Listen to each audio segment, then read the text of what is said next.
story back in college. Since then, the story's kind of evolved. I'm working on writing my own comic book. So this is a pretty short proof of concept, I guess. It's a quick 5 scenes. So here we go. Part 1, The Fall. We hear a scream as we watch a dark figure fall from the sky in slow motion. We watch as the figure falls to the ground hard enough to make an indent of a body in the dirt beneath it.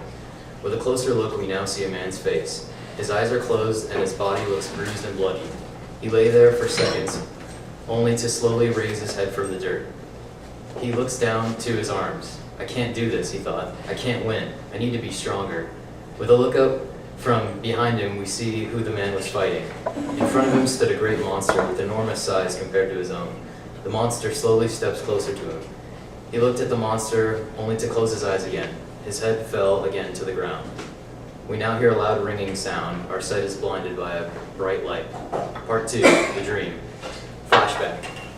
We now see the driveway of a house in a suburban area. The garage at the end of the driveway has its door open with a work table inside. An old man sits at the table with a young boy. Come on, you give it a try, the man says as he hands the young boy a hammer. I don't know, the young boy says. Well, I guess we'll never know until we try, right? The man says with a smile as he puts the hammer in the boy's hand. Okay, now just take the hammer and hit the nail right there. The man pointed with his finger at a nail on a half-built birdhouse. We watch as the little boy tries to hammer the nail but could not. A little harder now, said the old man. The boy tried again, only to fail to hammer in the nail. I can't do it, said the boy. I'm not strong enough. Okay, here, let me give it a try. The old man took the hammer from the boy and hammered in the nail. Wow, said the boy with a look of amazement in his eyes. Grandpa, how come you're so strong? Grandpa, how come you're so strong? Is it because of all your muscles? Well, sometimes we get our strength from more than just our muscles, said the old man. Oh, the boy paused. Do you mean like Green Lantern's power ring? Haha, the old man laughed as he put down his tools and looked him in the eyes. Well, unfortunately, I don't happen to have a power ring. The thing that gives me my strength is standing right over there. The old man pointed up to the patio on the back of the house. We now see an old woman planting flowers on the railing of the patio. You mean Grandma? The boy said. Yes, someday you'll meet someone that gives you strength too. She can make you feel like you're the strongest man in the world, or even invincible. Part 3, The Awakening. We see a blurry image until the image sharpens to reveal the man again laying down on the ground. We watch as he wakes up and raises his head again. The man looked down at his arms again. No, he thought, this can't be the end. I need to be stronger. The man began to imagine everyone in his life he was fighting for. His mother, father, grandfather, friends. The images of their faces filled his mind as if they were standing right in front of him. All these images and more filled his head until he finally found what he was looking for. We now see a beautiful woman's face.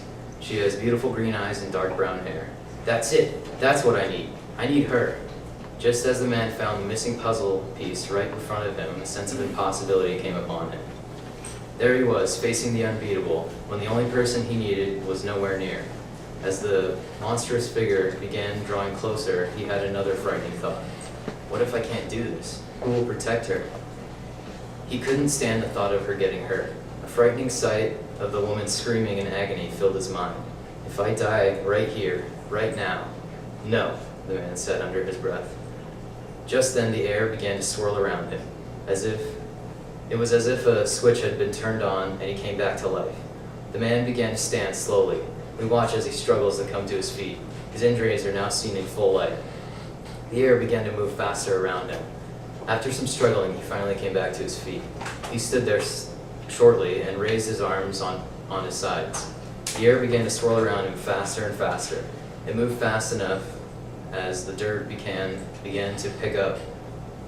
And now we can barely see him. We see the side of the man's face one last time as we hear him mutter more words under his breath. I have to. After his last word, he began to scream. The air around him began moving at hurricane speeds. We see his figure began to glow brightly before exploding in a bright light. After the light fades, we see the ground with the indent left from his body. He was gone. Part 4, the speech. We now see a city street and we zoom our attention into an alleyway. This alleyway is dark and dirty, filled with trash. We see a door in what seems to be the back door of a restaurant with a large dumpster behind the door. Then, in an instant, we see a bright light and the man fall to the ground face first. This is the same man from before. We see as he slowly raises his head in pain. "Shit, I did it," he said quickly as his mind began to race. We see him quickly shove his sleeve down and look at his watch. "Okay, I got 6 blocks. Gotta go 6 blocks in 2 minutes. I can do this." The man quickly got back on his feet and ran out of the alleyway.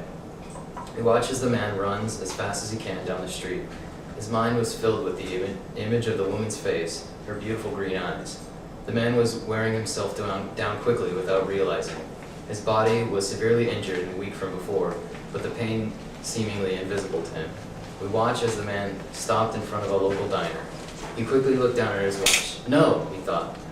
We see his hand, we see his watch laid at his side, and with the time advanced 12 minutes. He took a deep breath before looking behind him.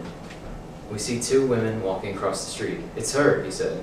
The man quickly sprang into action and ran towards the street. Not noticing the streetlight has changed, he briskly dodged an oncoming car with only inches to spare. "Wait!" he yelled, following them down the street. The 2 women noticed his yells and turned around. He caught up with them, but the pain from his injuries came rushing back to him. He bent down with his hands on his knees while he took large breaths. "Are you okay?" the woman said. "What happened? Do you need help?" The man looked up and said, She began asking him more questions. "Do you need me to call an ambulance? What do you need?" The word "need" began to ring through his head. He didn't know what to say. The thing he truly needed was standing right there in front of him, the woman he loved. It's like he was at the top of a waterfall looking down at the beautiful water below, too scared to jump in. He took a deep breath and then reminded himself that he came here for a reason. What do I need? There's really only one thing I need. No, I don't need help, I don't need money, I don't need to be the most successful person in the world. The man paused for a moment and took a deep breath. I need you. I need someone to say good morning to me when I wake up every morning. I need someone to say good night to every night. I need someone to tell me that everything's going to be alright, even when it's not. I need that one thing to look forward to at the end of every day. I need a reason to live that's so much more than myself. I need someone to give me my true strength. I need you. He looked up at her, staring at her eyes and trying to read what she was thinking. She stood there with a blank face, unsure what to say. "Kiss me," he said. "What?" Before she could say another word, he took a step toward her and grabbed the back of her neck to bring her closer. He kissed her passionately. It was as if everything he wanted to say to her was translated with that one kiss. Time had seemed to stop in both their minds as they enjoyed the passionate bliss. Unaware, the man's wounds began to heal. He felt stronger and began to stand up taller. Just as he stepped back from the kiss, he had all the strength he had ever needed. The man had changed. She looked into his eyes and saw a look of determination. This man knew exactly what he wanted and would stop at nothing until he accomplished his goal.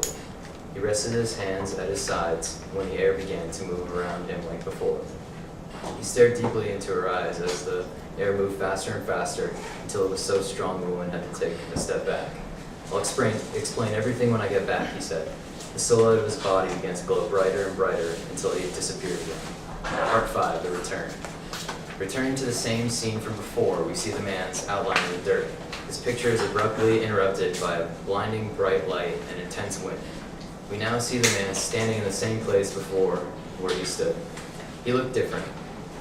He was no longer the same man from before.